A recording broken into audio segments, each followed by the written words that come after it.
Okay, for years, video games have been a popular pastime for kids and adults. But a new generation of games is taking things to a whole new level, and it's happening right now on the net.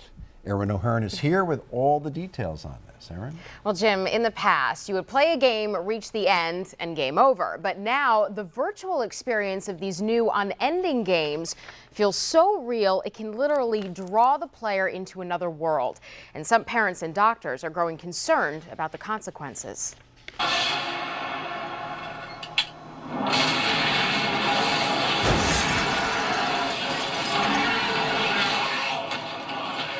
For Greg Straff, playing World of Warcraft has become an obsession, one that has isolated him from riding his bike, playing tennis, and interacting with his friends. All his interaction, he says, is done over this online medieval fantasy game.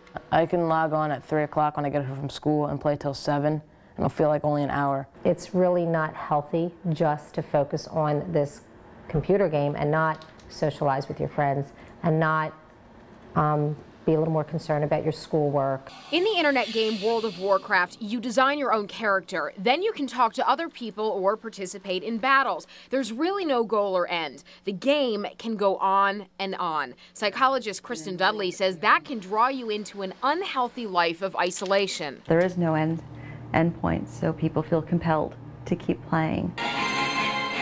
But Elizabeth Woolley says a game similar to World of Warcraft called EverQuest didn't just cause her 21-year-old son to become a recluse. She believes it contributed to his suicide. He was sitting there in front of the computer on his chair with the EverQuest game on it, and he had a rifle.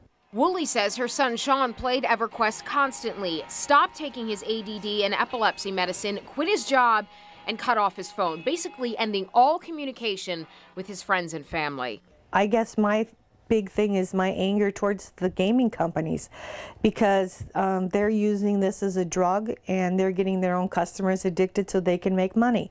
But Dudley is skeptical video games could cause anyone to commit suicide. Millions of people play these games every day and they don't have a problem playing it. But then there are certain people who lack a connectedness to real life. Dudley says children or adults who become obsessed with video games often have a history of struggling with depression or anxiety. The game, she says, is simply a catalyst, similar to drugs, alcohol, or gambling.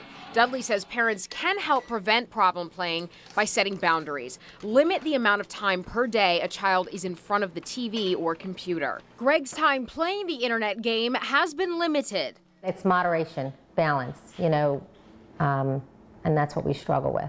I agree that a limit should be established. As for Woolley, she has turned her grief into a mission to help others. After Shawn's death, she started the support group Online Gamers Anonymous. Woolley says thousands of people sign on every day to share their stories and support one another. I just wanted other people to know that they weren't the only ones that this was happening to.